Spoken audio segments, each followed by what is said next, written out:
Bonjour à tous et bienvenue sur DigiSchool. Je suis Clément, votre enseignant en japonais. Et aujourd'hui, après avoir étudié la forme en te arimasu et te shimaimasu, entre autres, nous allons étudier la forme en te okimasu. Comme vous pouvez le voir, la forme en te a beaucoup d'applications possibles. Alors, la forme en te okimasu est un peu moins complexe que les précédentes. Cette forme possède deux sémantiques qui sont globalement proches, mais encore une fois, j'ai préféré les séparer afin que vous puissiez comprendre les nuances. Alors, tout d'abord, on utilise un verbe avec la forme en te auquel on rajoute okimasu lorsqu'on veut utiliser un sens d'acte nécessaire. Par exemple, la forme te oku est utilisée ici dans le but de faire un acte en vue d'un autre et ou de maintenir le résultat jusqu'à la réalisation de ce but. Cette sémantique est alors très large. Je pense que ça va être un peu plus clair à travers les exemples. Vous avez ici Nyugaku Shiken, qui est l'examen d'entrée à l'université Madeni, donc limite jusqu'à, pas avant, jusqu'à pas après, parce qu'il y a le ni après le made. Konohon, ce livre. O yonde okimasu. Donc, avant de passer l'examen d'entrée à l'université, je dois lire ce livre. Doit n'apparaît pas littéralement, mais okimasu le sous-entend puisque le but est de maintenir le résultat jusqu'à la réalisation, vraiment la réalisation. Deuxième exemple. Alors nous avons ici ryoko. Alors j'insiste malgré le fooligana que j'ai très mal écrit avec ma main gauche, sur la lecture de ryoko.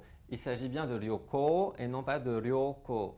Même des étudiants de 3e ou 4e année font encore l'erreur.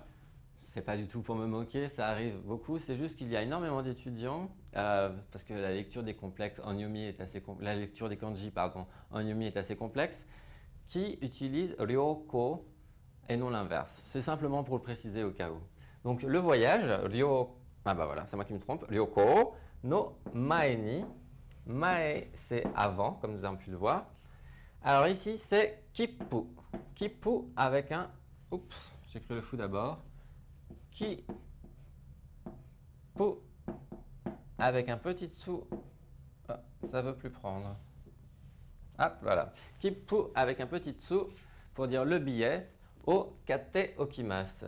Alors, avant de voyager, j'achète le billet. C'est exactement la réalisation du but. Le billet, évidemment, ça a un sens plus large qu'en français. C'est un billet de train, un billet d'avion ou un billet dans les guichets de cinéma, etc.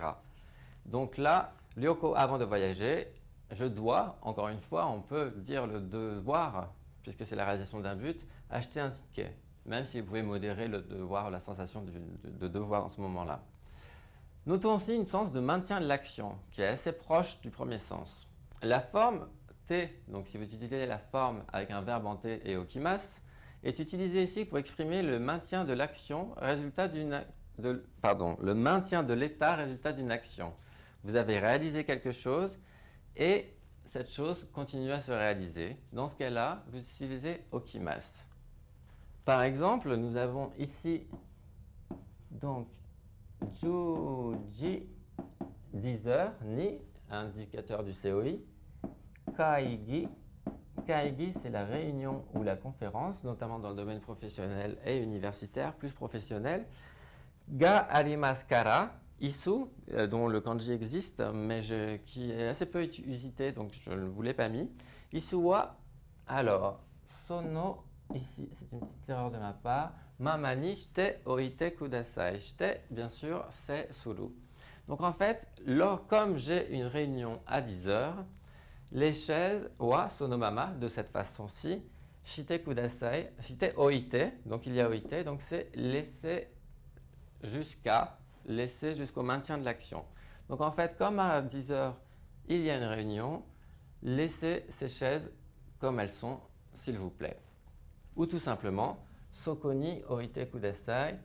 Vous pouvez aussi posez-les là, s'il vous plaît. Donc vraiment, il y a deux sens, comment dire, même si c'est soit les laisser de cette manière-là ou les poser dans un autre endroit, dans la mesure où le maintien de l'état résultant d'une action est présente, vous pouvez utiliser la forme en T okimas. Voici pour la forme en T okimas.